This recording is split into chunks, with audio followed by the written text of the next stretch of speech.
안녕하세요. 연년생 아들, 딸 키우고 있는 30대 여자입니다. 신우 때문에 이렇게 사연도 다 적어보내게 되었네요. 남편과는 학교 선후배 사이로 알고 지내다 각자가 사회생활을 시작하게 되면서 연애를 시작하게 되었습니다.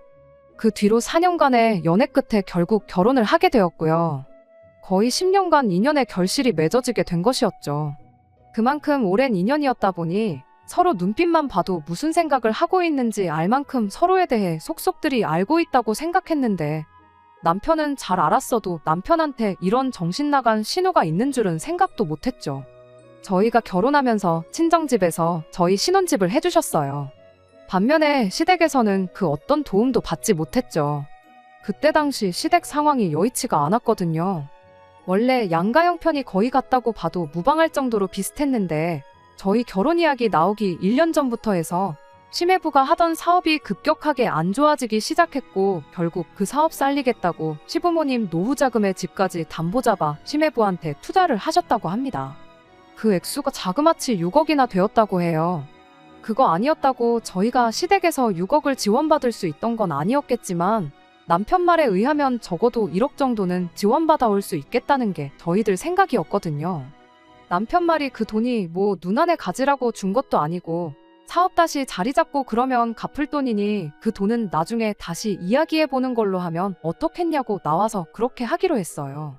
어차피 시부모님 주머니 탈탈 털어봐야 단돈 1원도 나올 곳이 없는 걸 알았는데, 자식들 결혼한다고 시댁에서 빚을 또 져서라도 똑같은 돈을 해와야 한다고 주장할 수도 없는 노릇이었으니까요.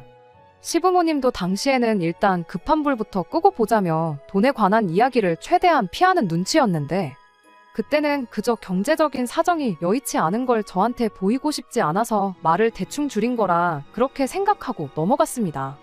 친정에서 집을 해주겠다고 한 것도 그런 저희 상황을 알고 나서 저희 부모님이 먼저 제안을 해주셨던 거고요. 저희가 직장 생활한 지 몇 년 되었다고 해서 결혼 비용에 집까지 해결할 만큼 넉넉하게 돈을 모아놓은 상황은 아니었거든요. 그리고 친정에서 집을 해주셨다고 한들 그게 엄청 삐까번쩍한 집도 아니었어요.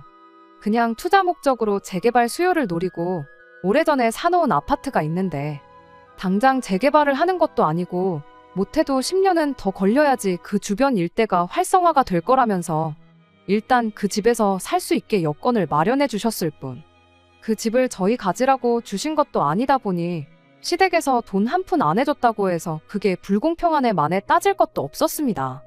저희 계획은 거기서 열심히 아끼고 모아서 시댁이 어느 정도 경제적인 여유를 되찾았을 때쯤 그때 가서 양가 지원을 얼마나마 받아서 이사를 나갈 계획이었죠.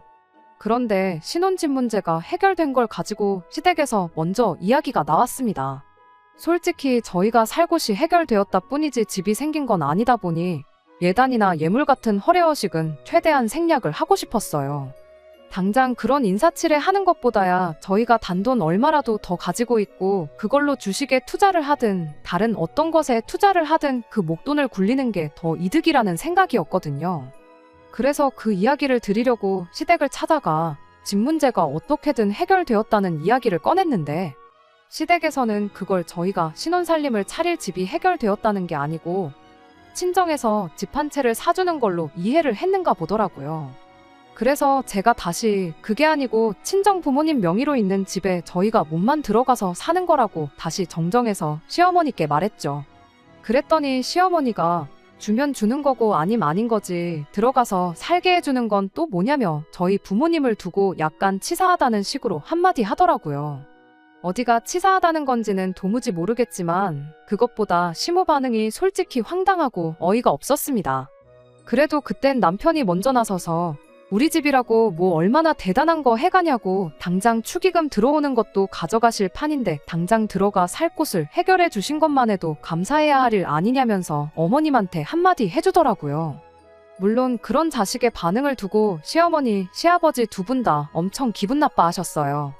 자식이 부모한테 그렇게 말하는 게 맞냐면서요.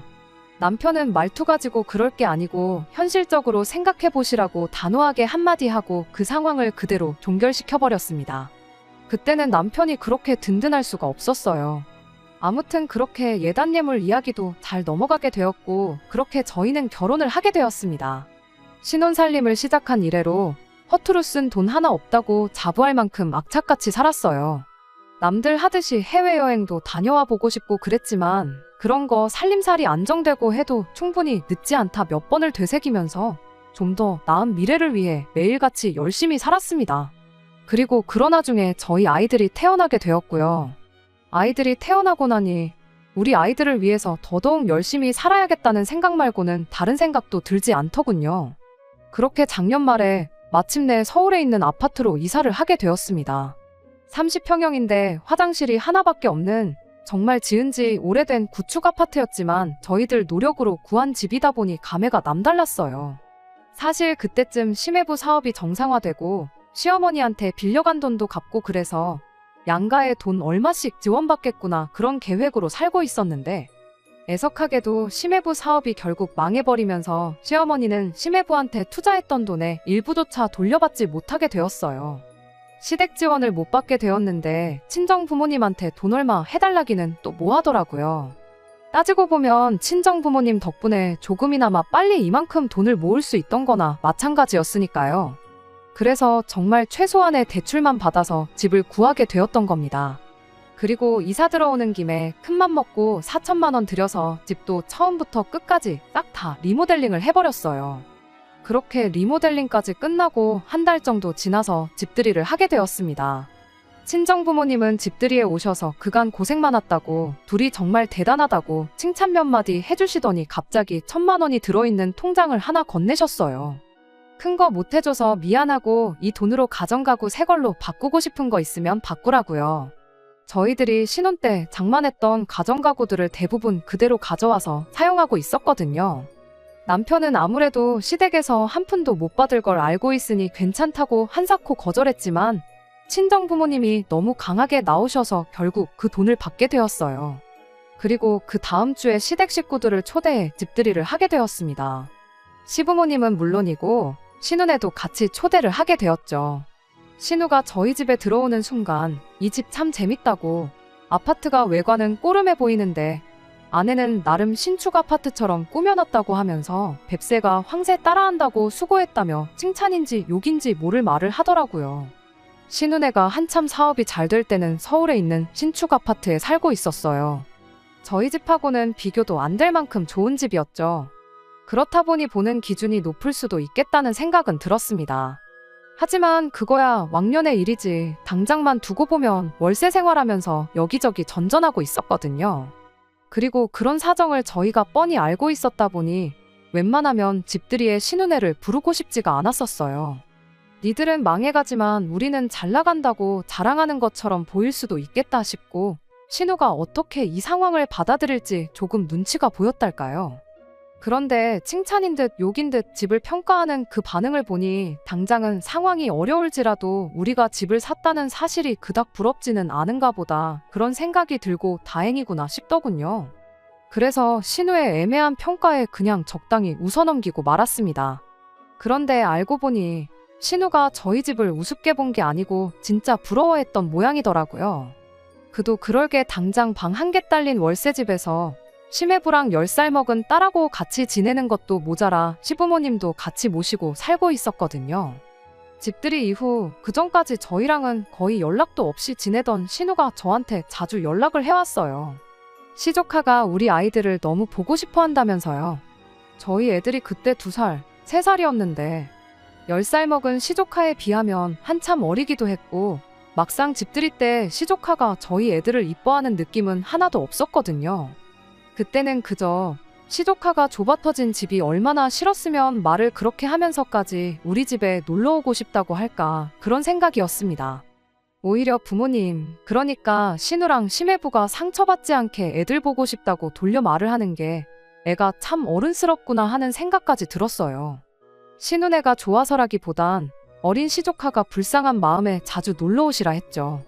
이렇게 된 지금에 와서 다시 생각해보면 그런 저의 어줍잖은 배려가 화근이 되었다면 화근이 되었겠다고 할 수도 있겠네요.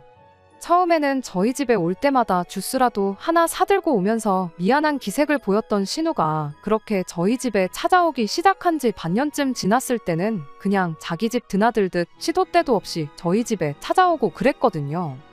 심지어 저희 이사한 지 얼마 지나지 않아서 신우네가 이사를 하게 되었는데 마침 지역이 저희 새로 이사한 집 근처였어요.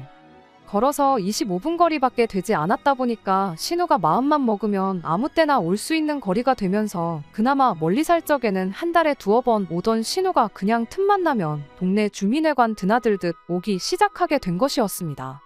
처음에는 시조카가 집이 오죽 답답했으면 그랬겠냐고 오고 싶을 때 오라고 했던 건데 언젠가부터는 시조카를 데리고 오기는커녕 신우만 혼자서 저희 집에 찾아오기 시작한 게 더 문제였지요. 실은 시조카가 집에 있는 게 답답했던 게 아니고 신우가 좁은 집에 있는 게 답답했던 거였던 거죠. 신우가 그렇게 혼자 저희 집에 와서 하는 일이라곤 커피 머신으로 커피 한 잔 내려놓고 저희 집 냉장고에 있는 간식거리들 꺼내 먹는 게 일이었어요. 그거 다 끝나면 소파에 들어 누워서 여름에는 에어컨 빵빵 틀어놓고 TV 보고 보일러 빵빵하게 틀어놓고 낮잠 자고 그러는 게 일이었습니다. 커피가 없으면 저한테 전화해서 커피 사놓는 걸 깜빡했나봐 뭐라 하고 군것질거리가 없으면 집에 먹을 게 하나도 없다고 뭐라 하고 맨 처음 올 때 주스 같은 거 몇 번 사온 거 말고는 자기 돈으로 뭐 하나 사가지고 오는 일이 한 번 없었죠. 간식거리 같은 것도 솔직히 신우 먹으라고 채워놓는 게 아니고 시조카가 같이 올 때를 대비해서 몇 개 마련해 놓은 거였어요. 그런데 시조카는 오지도 않고 신우 혼자 와서 다 해치우는 걸 보니 참 염치가 없어도 저렇게 없을 수가 있나 싶었죠. 그리고 언젠가부터 그런 신우를 제가 견딜 수가 없었어요. 아이들은 어린이집에 있고 저희는 출근해 있어서 빈집인데 무슨 상관이냐 따진다면 뭐라고 해야 할지는 모르겠는데 싫은데 그냥 싫은 거지 꼭 이유가 있을 필요는 없잖아요. 결국 참다 못한 제가 남편더러 신우 좀 우리 집에 못 오게 하면 안 되느냐고 한마디 했어요. 신우가 우리 몰래 퍼먹는 간식이며 커피값도 무시 못하겠고 신우 혼자 있는 집에 에어컨이며 보일러며 왜 그렇게 틀어대는지 솔직히 관리비도 신우 없으면 10만 원은 더 아껴 쓸 것 같다고요. 그제서야 남편이 진작에 눈치채지 못해서 미안하다며 신우 일은 자기가 확실하게 정리해놓겠다고 저한테 다짐을 하더라고요. 그렇게 남편을 믿고 남편한테 모든 걸 맡겨놓았죠. 남편이 그러겠다 했으니 최대한 빨리 이 상황이 일단락될 거라 믿어 의심치 않았습니다. 그런데 이 일을 가지고 시부모님한테서 생각지도 못한 이야기를 듣게 될 줄은 생각도 못했어요. 시부모님이 웬일로 저희 집에 다 오시겠다고 하길래 그러시라고 했죠. 가까운 거리였지만 남편 시켜서 댁까지 가서 2분 모셔오라고까지 했어요. 이윽고 남편이 2분을 모시고 집에 돌아왔어요. 2분 거실에 앉을 자리 마련해드리고 차 한 잔 내오겠다고 하고 주방으로 들어갔지요. 남편한테 눈빛으로 사인을 보냈더니 단번에 딱 알아듣고는 저를 도와주겠다고 하고 주방으로 따라 들어왔고요. 그런데 2분이 갑자기 무슨 일로 오신 거냐고 작은 목소리로 물었더니 남편이 자기도 모르겠다는 표정으로 어깨만 들썩하고 말더라고요. 2분 들어올 때도 평소랑 다르게 분위기가 많이 다운되어 있던 상태여서 그때부터는 무슨 일 때문에 오셨나 나름 걱정이 되기 시작했지요. 이윽고 준비된 차를 내오고 저도 자리에 같이 앉았어요. 2분 표정이 계속 어두운 걸 보니 뭐 좋은 일은 아니겠다는 촉이 퍼뜩 오기는 했습니다. 그래서 먼저 이야기 꺼내실 때까지 그냥 기다리고만 있었죠. 아니나 다를까 먼저 어머님이 입을 여셨어요. 신우에 대한 이야기를 꺼내더라고요. 솔직히 신우 우리 집 좀 그만 오게 해달라고 한 지가 얼마 지나지 않았던 시기였다 보니 마음속으로 설마 신우 때문에 오셨나 하는 생각은 갖고 있었거든요. 설마 아니겠지 했는데 정말 신우 이야기가 시어머니 입에서 나와버리니까 본론을 듣기도 전인데 머리가 복잡해지기 시작했습니다. 왜 신우를 못 오게 하느냐, 남매끼리 그래서 쓰겠냐 하면서 다시 신우를 우리 집에 자유롭게 드나들게 하라는 말을 꺼내면 어떻게 거절을 해야 하나 싶었는데 시어머니가 꺼내온 이야기는 단순하게 신우 좀 오게 해주라는 말이 차라리 나았겠다 싶었을 만큼 제 상상을 까마득하게 뛰어넘는 주제의 이야기였어요. 시어머니 말에 의하면 심해부가 그렇게 사고를 쳐놓고도 온 가족들 모르게 주식과 코인에 손을 대고 있었답니다. 그간 시부모님 노후 자금에 집까지 날려먹고 나서 그래도 나름 자기 때문에 이렇게 된 거 책임을 지겠다고 2분 모시고 살면서 월세를 전전해가며 돈 되는 일이라면 정말 가리지 않고 하던 그런 사람이었거든요. 그런 책임감이나 생활력 같은 걸 저희도 나름 대단하게 여겼는데 그나마 그 힘든 와중에 벌면서 모아놓은 돈을 다 날려먹었나 봐요. 주식을 투자로 했어야 하는데 심해부는 그때 눈에 뵈는 게 없었는지 마치 도박을 하듯이 여기저기 돈을 빌려다가 계속해서 투자랍시고 코인이며 주식을 끊어내지 못했던 거죠. 그런데 그나마 재기해보겠다고 힘들게 모아놓은 돈까지 다 날리게 돼버리니 심해부가 갑자기 모든 걸 다 포기해버렸다는 겁니다. 당장 일도 나가지 않고 어쩌다 돈이라도 조금 생기면 생기는 대로 다시 코인으로 불려보겠다고 핸드폰만 붙들고 있고 그런 상황이라네요. 그래서 지금 당장 월세도 내지 못하는 상황이 되었다는 거예요. 그나마 두 분 없는 형편에 연금 나오는 게 있어서 그걸로 생활을 하고 있는데 이제는 더 이상 생활이 안 되는 상황이라면서요. 그러니까 그동안 신우가 이 꼴 저 꼴 보기 싫어서 저희 집에 그렇게 드나들면서 현실 도피를 했던 거라고 해요. 적어도 여기 있으면 남편이 핸드폰만 들여다보면서 아무것도 안 하는 꼴을 안 봐도 되었으니까 말이에요. 신우 사정이 딱한 것도 알겠고 현재 시댁이 어떻게 돌아가는지도 다 알겠는데 뭐하러 저희한테 이런 이야기를 다 꺼내시는가 했더니 시어머니가 이렇게 말을 하더군요.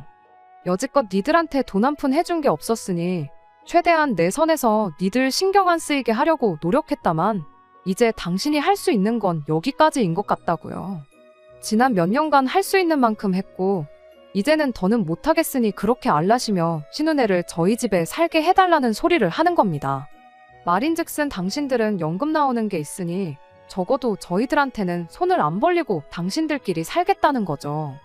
대신 신우네까진 더 이상 책임을 져줄 수 없게 생겼으니 신우네를 저희 집에 합가시키겠다는 소리였어요. 당신들은 방 하나 딸린 코딱지만한 집에서도 두 가족이 살았는데 니들 집은 30평이나 하니 다행인 거 아니냐고 당장 니들 방이랑 애들 방 빼도 방 하나가 더 남으니 신우네한테 그 방을 내주면 되는 거 아니냐입니다. 정말이지 그날 처음 꺼낸 이야기이긴 하지만 시어머니 입에서 말이 청산유수로 나오는 걸 보니까 얼마나 이 말을 하려고 몇 번을 생각하고 고민했는지 다 알겠더군요. 시부모님 상황도 알겠고 심해부가 정신 나간 것도 알겠고 신우 사정 딱한 것도 다 알겠지만 그렇다고 해서 그게 신우네를 저희 집에 살게 해줘야 하는 이유가 되지는 않았어요. 시어머니 말이 끝나기 무섭게 저랑 남편 입에서 동시에 싫어요 소리가 나왔어요. 어머님이야 부모 자식 간이니 신우네랑 같이 사셨겠지만 저희는 그렇게는 못한다고요. 시어머니는 대번에 그게 가족끼리 정없게 무슨 소리냐며 제 말에 반박을 하셨습니다. 부모 자식간이나 형제지간이나 똑같은 거 아니냐고. 그리고 신우가 이 집에 살면서 아이 봐주고 그러면 어린이집 비용도 아낄 수 있는 거나 마찬가지인데 니들한테는 이득 아니겠냐. 애 봐주는 사람이 한 달에 200만 원씩은 받는다는데 신우는 한 가족인데다가 또 시조카를 키워본 경력자이니만큼 믿고 맡길 수 있지 않겠느냐 하면서 짜증 섞인 목소리로 저한테 화를 내듯 따지기 시작하시는데 남편이 나서서 시어머니를 딱 잘라주더라고요. 그러면 누나가 우리 애들 말고 다른 집 애 봐주는 일을 하면 되는 거 아니냐고. 한 달에 200만 원이면 세 가족이 충분히 살 만큼 버는 거 아니냐. 굳이 우리 집에 방 한 칸 차지해서 살 필요 없는 거 아니냐고. 얹혀 살면 우리도 우리지만 누나랑 매형도 분명히 불편한 점이 있을 거다. 매형이 코인에 빠진 건 안타깝지만 누나가 이래서 가장 노릇을 하면 정신을 차릴 수도 있는 노릇이고 정신 못 차리면 그냥 이혼을 시키라고. 뭐가 이쁘다고 집안 전 재산 날려먹고 코인에 빠져서 똥오줌 못 가리는 사람을 데리고 사냐고 한마디 강하게 해주더라고요. 그랬더니 시어머니가 니들은 이렇게 의리의리하게 잘 사는데 지금 니네 누나한테 남의 집 자식이나 보라는 소리를 하고 있냐. 니들만 잘 살면 그만이냐 하면서 역정을 내는 겁니다. 남편이 그간 서운한 게 있던 건지는 모르지만 누나네는 결혼할 때도 부모님 지원받은 걸로 모자라 결혼하고 나서도 전재산을 지원받지 않았냐. 거기는 그렇게 전재산 지원받고도 다 날려먹은 거고 우리는 지원 하나 안 받고 여기까지 온 거다. 그런데 어떻게 니들만 잘 살면 그만이냐는 말씀을 하실 수 있느냐 하면서 두 사람 사이에 고성이 오가기 시작했어요. 시아버지는 할 말이 없었는지 그 상황을 두 눈 뜨고 못 보겠는지 먼 산만 보고 있었고 저는 저대로 괜히 불똥이 튀겠나 싶어서 아무 말 안 하고 가만히 있었습니다. 결국 그렇게 합의점을 찾지 못하고 시부모님은 집으로 돌아가셨어요. 모셔다 드린다고 했는데 가족도 몰라보는 인간 말종들 하고는 단 한순간도 같이 있고 싶지 않으시다며 그냥 나가시더라고요. 그렇게 두 분 돌아가시고 나서 보니 남편도 마음이 쓰였는지 표정이 말이 아니더라고요. 남편한테 혹시 내가 신우를 탐탁치 않게 생각해서 거절한 거냐, 사실 누나를 도와주고 싶은 거냐 물었죠. 남편 대답 여하에 따라 어느 정도 신우네를 도와줄 요량은 있었는데 다행히 남편이 도와주긴 누굴 도와주냐, 차라리 집 나간 고양이들을 도와주지 이게 말이나 되는 상황이냐고 오히려 저한테 미안하다고 사과를 해왔네요.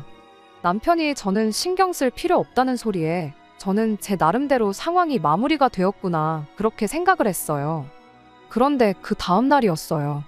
그날은 마침 저희 회사가 창립기념일이라 저는 집에 있었거든요. 남편 출근하면서 아이들은 어린이집에 맡겨놓고 오랜만에 모처럼 저 혼자만의 휴일을 만끽하고 있던 찰나였어요. 그런데 난데없이 누군가가 현관문을 비밀번호를 삑삑 누르는 소리가 들리더라고요. 도둑이라도 든 건가? 혼자 있는데 이게 무슨 일인가 엄청 무서웠어요. 언제고 경찰에 신고할 마음으로 최대한 인기척이 안 들리게 살금살금 현관문으로 걸어가 문에 나 있는 구멍을 통해 밖에 누가 있는가 내다봤는데 거기에는 신우랑 심해부가 둘이 서 있더라고요. 신우를 더 이상 우리 집에 못 오게 한 뒤로 혹시 몰라서 비밀번호를 바꿔놓았는데 옛날 비밀번호를 눌러대면서 이게 왜 안 열리지? 이러고 있는데 이게 무슨 일인가 싶었습니다. 다시 그 길로 살금살금 집 안으로 들어가서 방에 들어가 남편한테 전화를 걸었어요. 밖에 신우가 심해부랑 와가지고는 비밀번호를 눌러대고 있다. 이게 무슨 상황인지 모르겠다고 했더니 남편이 자기가 회사의 상황 말하고 금방 그리로 갈 테니 잠시만 기다리라고 하더라고요. 저도 참 어리석었던 게 사실 그 상황에 가만히 기다렸다가 남편이 도착해서 해결하게 냅뒀으면 되는 건데 괜히 남편 도착했을 때 제가 집에 있었으면서도 두 사람을 밖에 세워둔 걸 가지고 이야기가 나오지는 않을까 싶어서 두 사람한테 문을 열어줬어요. 나름 연기한다고 자다가 방금 막 일어난 척을 하면서 문을 살짝 열고는 무슨 일로 오셨냐고 능청스럽게 연락도 없이 어쩐 일로 오셨냐고 물어봤죠. 그런데 신우랑 심해부가 그런 제 말에 대답도 하지 않고 냅다 문을 잡아 뽑듯이 당기더니 막무가내로 집 안으로 들어오더라고요. 둘만 들어온 게 아니고 두 사람만큼 커다란 이민 가방 3개를 끌고 들어오면서요. 그러곤 그대로 저희 집 바닥에 드러눕는 거예요. 이 집에 같이 살게 해주기 전까지는 나갈 생각이 없다면서 말이죠. 그 더러운 꼴을 자식 앞에서는 보여주기 싫었는지 그나마 시족하는 시부모님한테 맡겨놓고 왔나 본데 그건 참 다행이다 싶었습니다. 시조카가 있었으면 애가 무슨 잘못이냐 불쌍한 마음에 제 마음이 같이 약해졌을 수도 있던 노릇이었으니까요. 신우 계획은 보나마나 뻔했어요. 집 비밀번호도 알고 있겠다. 저희 집 비었을 때 막무가내로 짐 싸들고 쳐들어와서 안 나간다고 뻐기면 저희들이 무슨 수로 그 둘을 내쫓겠나 하는 생각이었겠죠. 거기서 문을 열어준 저도 바보 같지만 참으로도 염치 없는 인간들이 세상에 또 있나 싶었습니다. 바닥에 대자로 드러누워서는 한다는 소리도 어이가 없었어요. 그렇게 안 봤는데 사람이 참 매정하다면서 반대 입장이었으면 자기들은 저희한테 방 한 칸이 아니고 방 2칸, 3칸도 내줬을 거라면서 난리법석을 떨더라고요. 이미 시부모님하고는 이야기가 다 되었고 우리들은 여기서 살기로 정했으니 그렇게 알라며 뻔뻔하게 나오는데 어이가 없었어요. 우리도 시부모님하고 이야기 다 했다고 같이 살 생각 없다고 분명히 뜻을 전했는데 이게 뭐 하는 짓이냐고 저도 지지 않고 한마디 했죠. 그랬더니 심해부가 자리에서 벌떡 일어나더니 손가락으로 제 어깨를 쿡쿡 찌르면서 저보고 뭐 집 하나 가지고 있는 걸로 그렇게 유세를 부리냐입니다. 그러면서 왕년에 자기들 잘 나가던 이야기를 하더라고요. 이미 제가 남편과 결혼하기도 전, 그러니까 저는 두 눈으로 본 적도 없던 때의 이야기를요. 이깟집 예전 같았으면 우리도 저도 안 살았을 거라고 상황이 이런데 가족끼리 너무한 거 아니냐며 그렇게 안 봤는데 사람이 참 매정하다고 계속 제 어깨를 쿡쿡 찌르면서 빈정거리는 겁니다. 신우가 바닥에 드러누워서 땡깡거리는 거야 그냥 진상을 부리는 거니 그냥 무시하면 그만이었지만 심해부가 저를 툭툭 건드리는 건 솔직히 기분이 나쁜 것보다 그 상황 자체가 무서웠어요. 아무래도 잘 나가던 사업은 쫄딱 망했고 자기 자신은 코인에 빠져서 빚더미에 올라있고 가족들 전부 길바닥에 나앉게 된 상황인 사람이 눈에 뵈는 게 뭐가 있겠나요. 이런 상황이 벌어질 줄은 모르고 문까지 열어다가 집 안으로 들여보내준 제 잘못이긴 했지만 아무튼 그 상황에서 최대한 주눅 들지 않고 남편이 올 때까지 침착하게 있는 수밖에 없다는 생각이었습니다. 심해부한테 이게 지금 뭐 하는 짓이냐고, 내 몸에 털끝 하나 건드리면 그대로 폭행으로 신고해버리겠다고 강하게 나갔습니다. 그랬더니 심해부가 손가락으로 어깨 좀 밀었다고 무슨 폭행이냐, 가족끼리 무슨 신고냐 하면서 아주 어깨동무라도 한 번 하면 목 졸랐다고 하고 다니겠네 하면서 계속 빈정거리더라고요. 신우도 그때부터는 심해부가 제정신이 아닌 걸 눈치챈 건지 심해부한테 그만하라고 말리긴 하더군요. 그런데 오히려 신우가 그만하라는 말을 하자마자 심해부가 눈이 뒤집혀서는 가족도 몰라보고 지 잘난 줄만 아는 것들은 혼 좀 놔봐야 한다며 혼자 길길이 날뛰기 시작하는 거예요. 일촉즉발의 상황에 때마침 남편이 집에 들어왔어요. 그리고 심해부가 제 어깨를 붙들고 있는 장면을 보자마자 전후사정 묻지도 않고 그대로 제 쪽으로 달려와 심해부를 바닥에 매다 꽂아버렸습니다. 그제서야 심해부도 정신이 퍼뜩 들었는지 언제 그랬냐는 듯 가만히 있더라고요. 그저 약자에게 강하고 강한 자한테 약한 인간 말종의 표본 그 자체였습니다. 남편은 대충 신우네가 짐 싸들고 집에 쳐들어온 걸 보고 무슨 상황인지 짐작을 했었나 봐요. 두 번 다시 우리 집에 발붙일 생각 말라고, 한 번이라도 우리 주변에 얼씬되면 그 길로 폭행죄로 고소를 하겠다고 큰 소리를 쳤죠. 그래도 고소당하는 건 무서웠는지 신우가 나중에 이야기하자며 싸들고 온 짐들 챙겨서 심해부랑 꽁지 빠지게 달아나더라고요. 저희는 그 길로 혹시 모를 상황에 대비해 증거를 수집했어요. 아이들 때문에 혹시 몰라서 거실에 설치해둔 홈캠이 이런데 도움이 될 줄은 몰랐네요. 화면에는 심해부가 제 어깨를 툭툭 건드리는 장면부터 고성이 오가는 장면까지 고스란히 녹화가 되어 있었거든요. 그렇게 며칠 지나서 이번에는 시부모님이 다시 저희 집에 찾아왔어요. 심해부는 제정신이 아니라고 판단한 건지 딱 신우만 데리고 왔죠. 그때까지만 해도 그냥 며칠 전에 있던 일에 대해 사과하려고 찾아온 거라 생각했는데 그날 일에 대해서는 이런 방구 이야기도 없었습니다. 대신 시어머니가 또 다른 황당무계한 소리만 늘어놓을 뿐이었어요. 같이 사는 건 아무래도 아닌 것 같다며 다른 방법을 생각했는데 들어보겠냐며, 누가 들으면 저희가 신우네한테 같이 살아달라고 부탁한 것처럼 말을 하더라고요.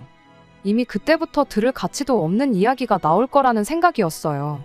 아니나 다를까 시어머니가 저희 친정부모님께 부탁해서 저희 이사 오기 전에 살았던 그 집을 신우네를 위해 비워줄 수 있는지 한번 물어보랍니다. 저희가 그 집에서 돈을 많이 모아서 이사를 나온 걸 보니 그 집이 아무래도 기운이 좋은 집 같다면서요. 나아가서는 그 집을 담보로 대출까지 받아줄 수 있는지 물어보라더군요. 그걸 기반으로 심해부가 다시 사업을 시작하면 어떻겠냐고. 심해부가 지금은 저래도 결혼 전에 정말 잘 나갔다고 그때만큼 벌기 시작하면 그 돈 갚는 건 일도 아니라고.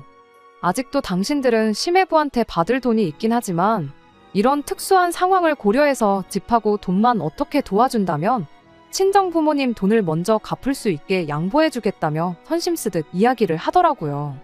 더 들을 것도 없겠다 싶은 와중에 남편이 그날 심해부가 저한테 언성 높이며 제 어깨를 툭툭 찌르는 영상을 시어머니한테 보여줬어요.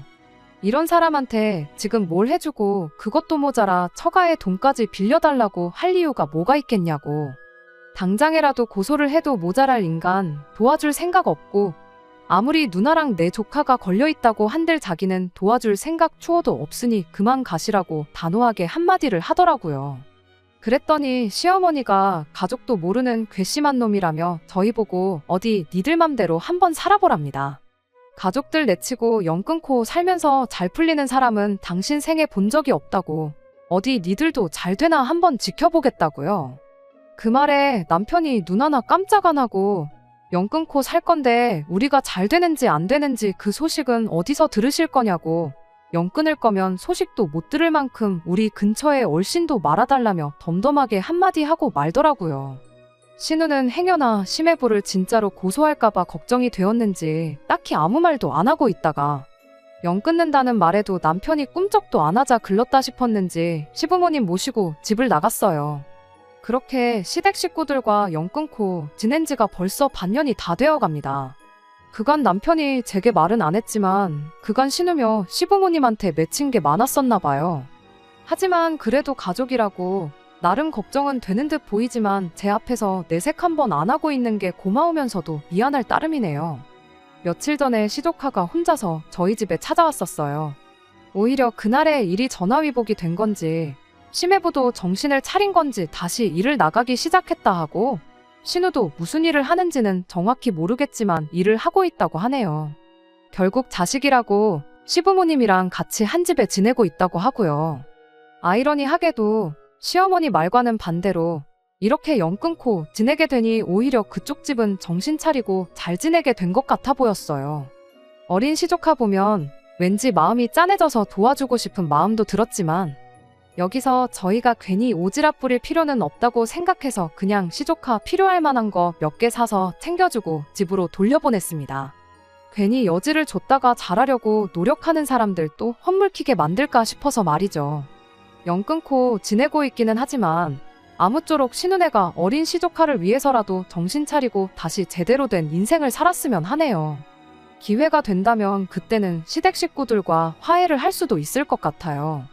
그때까지 제가 해야 할 일은 그저 저와 아이들을 위해 가족들하고 등을 지는 길을 선택한 남편의 옆자리를 묵묵히 지켜주는 것 말고는 없는 것 같네요. 끝까지 들어주셔서 감사합니다. 오늘의 사연은 여기까지입니다. 구독과 좋아요, 알람 설정 부탁드리고 더 좋은 사연으로 다시 찾아뵙겠습니다. 감사합니다.